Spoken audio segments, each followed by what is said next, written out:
Friday. Thank God it's Friday. Yes, thank God it is Friday. Thank God it is Friday. Woo!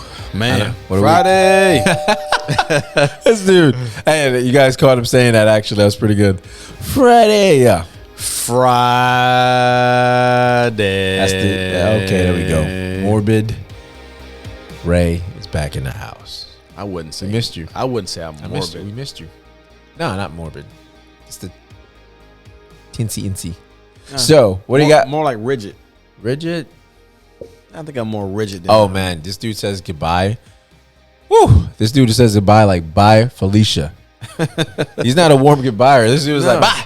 What the fuck? Well, I told you how my household was. Bro, you like, bye. Huh? Hey, Ray. Hey, man, we talked to later. All right, man. You be cool. Yeah, you too. All right, brother. Hey, later, bro. Talk to you. Bye. Hey, it's over and done. Hello, bye. Ray? Hey. When you get off the phone with Ray, when I get off the phone with you, bro, it's like I'm confused. I'm like, is he mad? Because he just said bye. Bye. Hey, it's bye. Hey, I'll call you back, all right? Bye. The way I say it is like we're ending a conversation, right? Nah, you say like you're ending a relationship, a friendship, anything of that nature. I sit there questioning life, like, oh, did I give off the wrong signal? But don't I call back? Maybe sometimes now. I don't know, bro. Sometimes your boss got me questioning whether you're gonna call back or not. I'm man. like, gosh, damn, this dude gonna call me back? I don't know. So anyway, what we got on the dock to stay for movie reviews, man? Social Dilemma. Social Dilemma. This was eye-opening, but it's things that I knew. Yeah, I would agree. I knew these things. Yeah, but I want to say watching it just opens your eyes up to the intricacies of it. Absolutely. You know, it's a little bit. It's more than what we think it is. Yeah, it's definitely more than what it is. But before we touch on that, let's go ahead and play. Let's go ahead and play the trailer. Okay, of course, for the people. All right.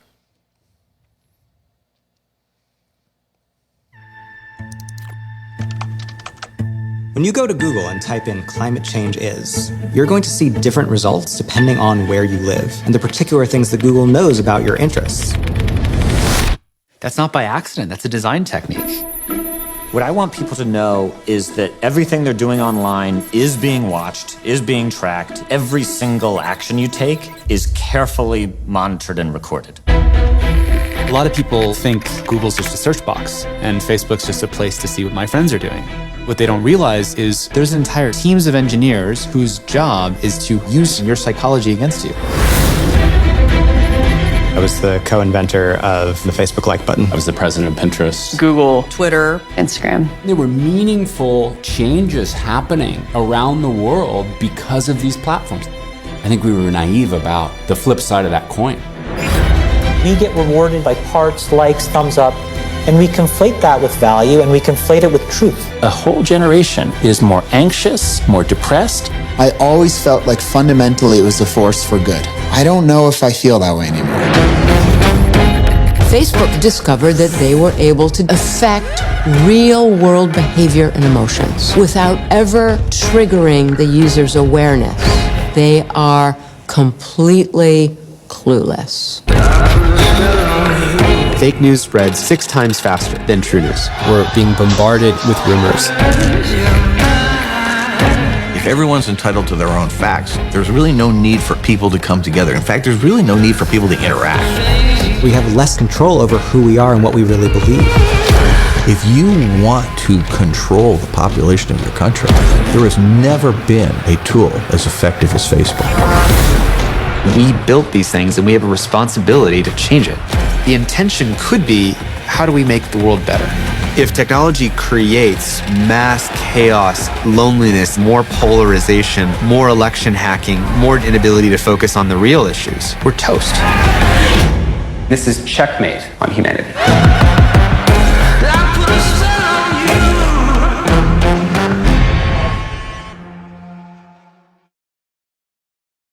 Ooh. Crazy, crazy, crazy. Just goes to show how sometimes technology, even made for good, there's a flip side to it. Yeah, but I mean, we kind of know this already. I mean, there's always a flip side to anything. Yeah, pretty much. I mean, even if you go to eating healthy, yeah, if you eat healthy, you you can't do too much of it. I mean, there's a negative side to everything. Yeah, I know. I know there's people that have given up meat that actually their bodies needed that protein, the red meat, because they've ended up really sick or whatever. Going to the extreme as far as being a vegan and whatnot.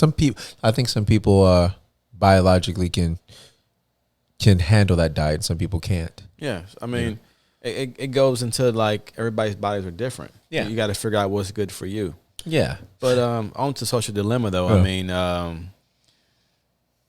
it seems like we kind of know this already. As far as we know that devices being on them prolonged hours and times, and it can be addictive, super addictive. I mean, we all have kids. Well, we don't all have kids, but when we have our kids out there on the devices, we're like, come on, 2 hours, 3 hours, 4 hours. We know what's going to happen. Yeah. Oh yeah. I mean, just with gaming and everything as well. I'm just saying, as far as when they mentioned the statistics, as far as how it went up, I think the 157% for kids that were born with social media in the social media era. So now they've become more depressed, more depressed, more suicidal. Fucking suicide has gone up 150 or something percent with these age groups. And not only that, man, I know they're touching on kids only in this generation, but man, it's adults too, because I think you have adults reaching midlife crisis and they're seeing other adults, and not only that, they're seeing kids, they're seeing teenagers live this, what they believe is this amazing adventurous life and travel, and they're like, what the fuck did I do with my life? What did I do with my world? On that note, one of our kids one day came to me and said she was complaining about her life, about how her life wasn't great and this and that, right? Yeah. Well, how old? At that time, I think she was like 16, 15, 16. And so she went to like a social media site and clicked on one of her friends. Yeah. And it was a picture of her friend, and I think her friend was somewhere like at a beach somewhere on a vacation, and she's like, look at her face, look at her. Her life is perfect. Wow. And I said, do you know that's a snapshot of one moment in somebody's life? You have no idea what's going on in her life. Exactly. I mean, that's it's just a one moment. And that's it. Yeah, you have no idea what's happening in these people's lives. And here's the thing: it's filtered. The images are filtered. The moments are pre planned. You know what I mean? It's like, okay, let me set this up like it's a candid picture. Nothing's candid. It's all planned. It's like reality TV where it's scripted. It's just a scripted moment. And like I said, it's all filtered, and they make sure they get the best angle, the best shot, and then they have other filters that make you look skinnier and prettier and less flaws, and there's a beauty filter and all this other crap. And the thing is that you and I, we have enough wisdom to know that that's not true. Exactly. But because she grew up in this age of devices, and not having wisdom and not live life, she thinks that what she sees is actually true. To what she sees on the picture, which is absolutely not reality. Yeah, and to touch on what you were saying, what they were saying in there, you even saw it in the trailer, how they created this like button to boost happiness and positivity, not realizing that the small gratification created by that would be the analytics of, I got 30 likes for this yesterday. Now I've got 2 likes for closely the same pic today. What's wrong? People don't like me as much. People don't, because it's a like. Yeah. So if you're not liking it, you're the opposite of like, you're disliking it. Yeah. Crazy how one psyche can play into the negative outlook of it. Not like, oh, I've got 2 likes, 2 people, I like, it's shit, I don't have enough. I think one of our kids try to devise some kind of fake app or some kind of app that helped them get likes. I remember you telling me that. Boost the likes to make it look like they're more popular or more hip than everyone else. Yeah, just to be popular. Wow. Damn. And how did that work out for him? I don't know. I didn't follow up with that. I was just like, this is ridiculous. It is definitely ridiculous, but it's definitely eye-opening to see just how we are the product. Your kids are the actual product. You're not literally, your information is being sold to these other companies, to these third and fourth parties. You know what I mean? And you're the product. It's crazy. And if you're not paying attention, how it is made for you to pick up your phone and actually it controls our impulses. That's the crazy shit. This is AI. You're actually living in your own Truman Show. Yeah, you are. Your personalized Truman Show. We all have we all have it, and it's literally keeping our attention, our focus. How many of you actually wake up in the morning and don't look at your phone to see what social media is saying, or who commented, who wrote you back, or who followed whatever story? I don't know how a lot of this shit works, but because we just got into all that crap. But how many of you don't do that? Let me know. You wake up in the morning, your first thought is, I'm guilty. You do that? Oh yeah, I look for emails, for the show. Yeah. I look and see what's going on as far as the weather. Yeah. Well, I think that's different. As far as the show, that's different. That's work related. I'm talking about as far as social media related. I think you're more so, because you said weather and the show. It's more so work related. I think you're not looking to see how much likes or something we got, did you, or anything like that, do you? Unfortunately, no. Exactly. So I don't. Yeah. Yeah, because you're not part of that whole thing. No, it doesn't. I'm not a prisoner of that.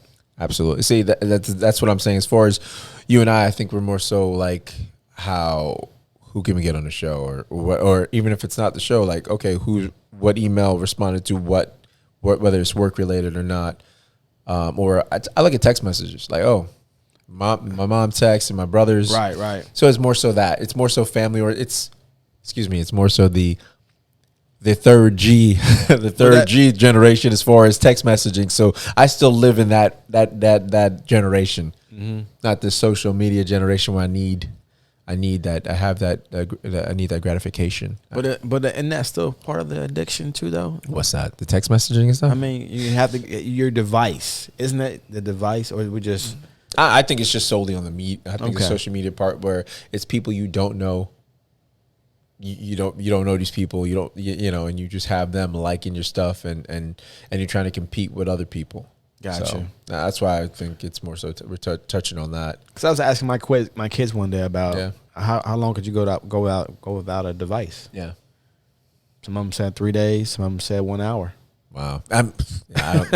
Whoever said 3 days is a good liar, because I don't know about all that.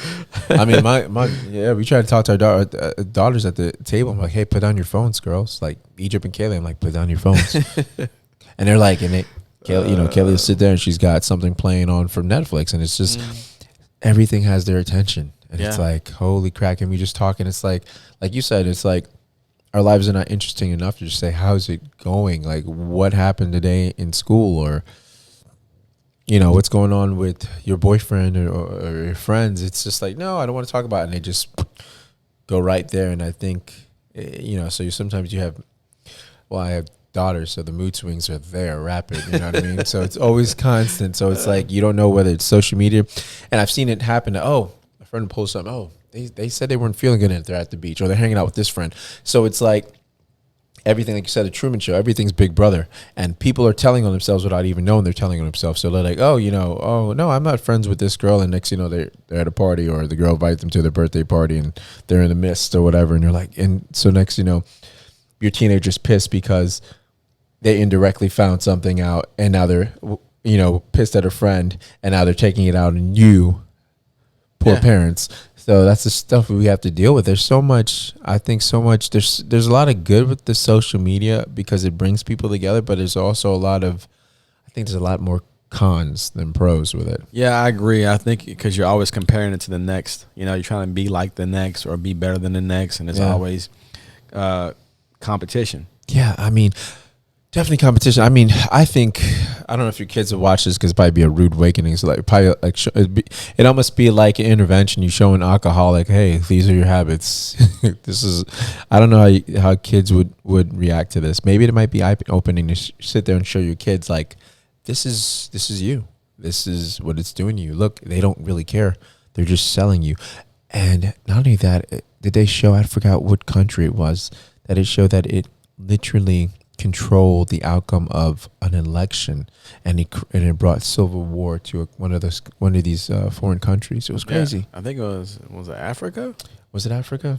I can't remember. And I'm like, this is and that basically it had a lot of influence on the 2016 election. Oh yeah. And they were like, oh, the Russians hacked. No, they didn't hack. They just bought ads, and that's all they had to do.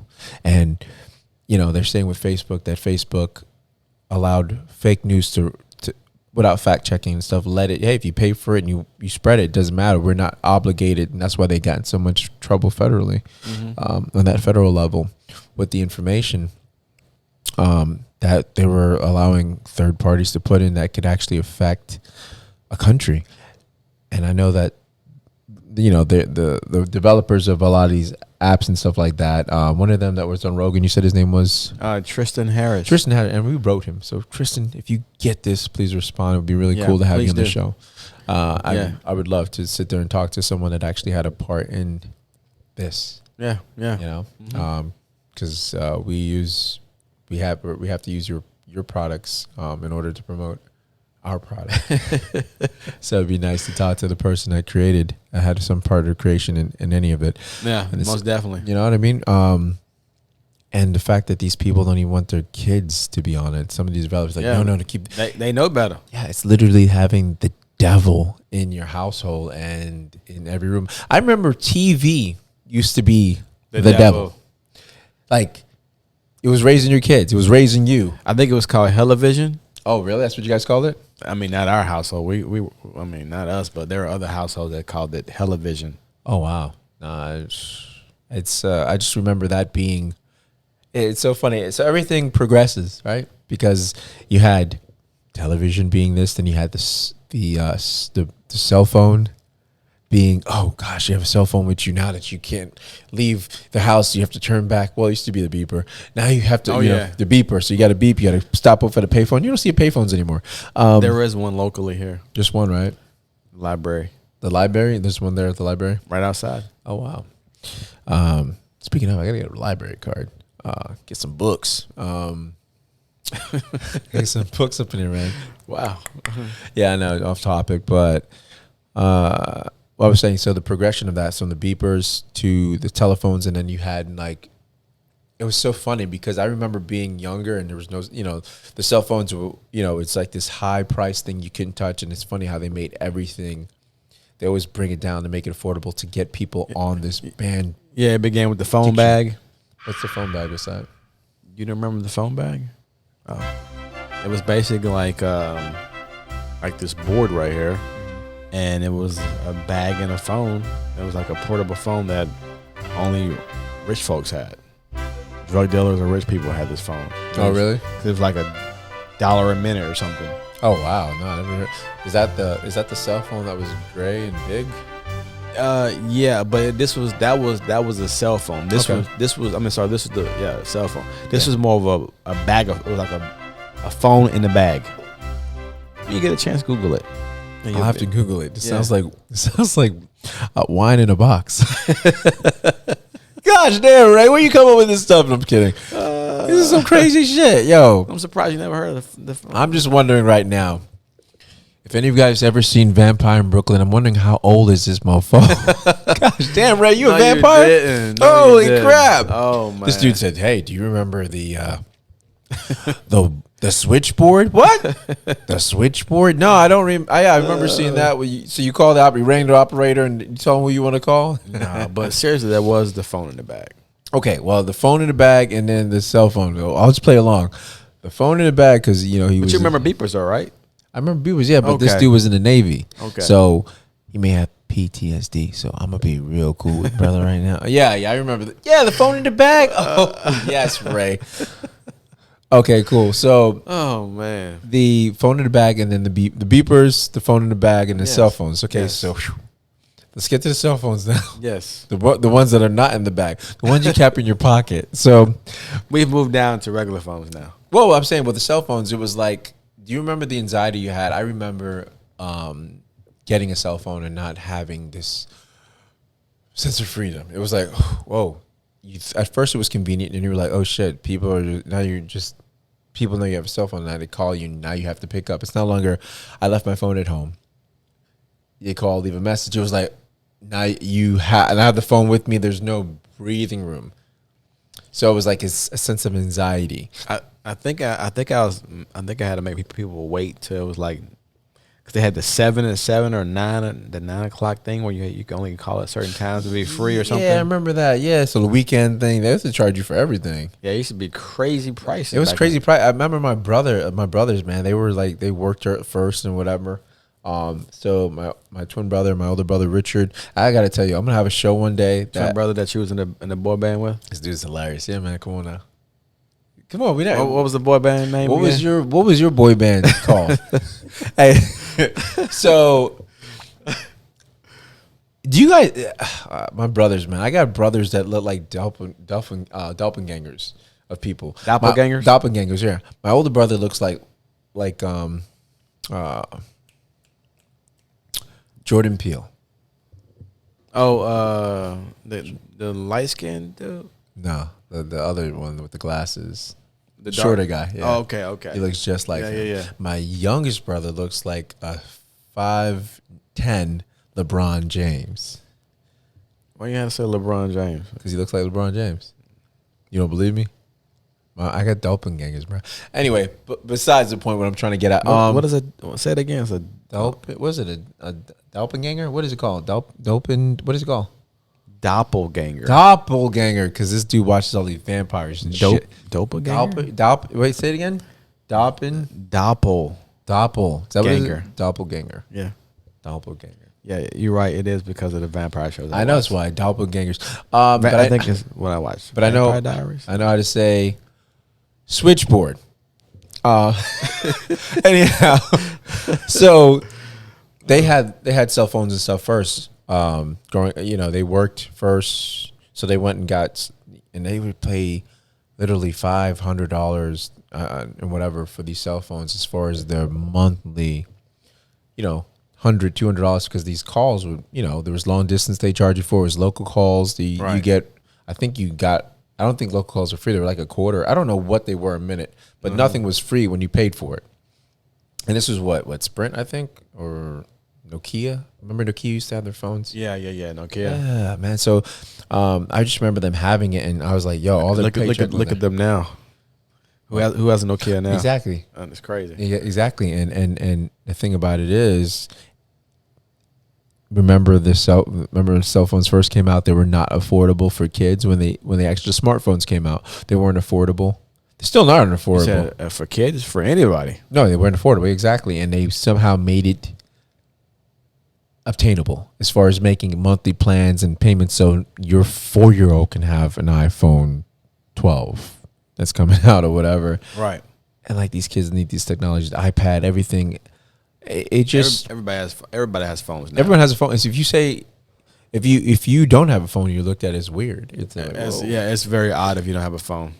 And it's almost like how they put it psychologically in our head, reverse psychology, that we need this. Like, oh man, I can't get on the road without this phone, or God forbid something would happen, I need this phone. Versus we were doing this for hundreds of years and didn't have a cell phone, but traveled the highways and the byways with maps. Yeah, but made it. The thing is nowadays that we don't have any more pay phones anymore. Yeah. Nor do they really even have the maps anymore, like they used to. You used to have the Rand McNally.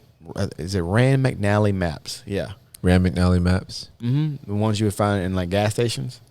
They would have that all the time. But I've only seen these in movies, but yeah. Yo, how old was this brother? This was a damn vampire of Volusia. Yeah, so I know what you're talking about. I've seen it in National Lampoon Vacation. Anyhow, guys, on that note, please watch the Social Dilemma with your family too. Yeah. Show your kids. Say, hey, watch this. Do some homework. Hey, watch this.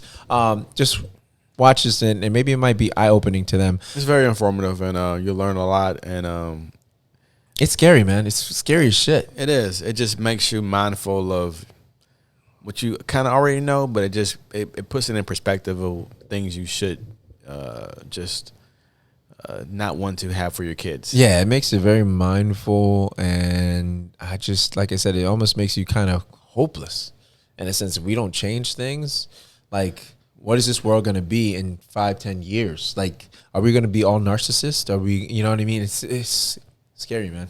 Well, according to someone, I'm not going to say his name, but we're going to have phones hooked to our brains. Was that Elon Musk? Oh, wow. Well, we're going to have chips, too. It's called the Mark of the Beast. And on that note, for all you Bible thumpers and all you switchboard lovers, oh my like God. my boy over here, we out. Yeah. Yo, go watch the Social Dilemma. Social Dilemma. Like, subscribe, share, comment. You heard the man. Like, subscribe, share, or comment. You know, we're just you're gonna make us depressed. Actually, you know what? I'm just gonna. Oh God. Good night, everyone. You don't want to know, guys. Oh my. I'm gonna slip my wrist. I'm gonna slip my. Gosh damn it.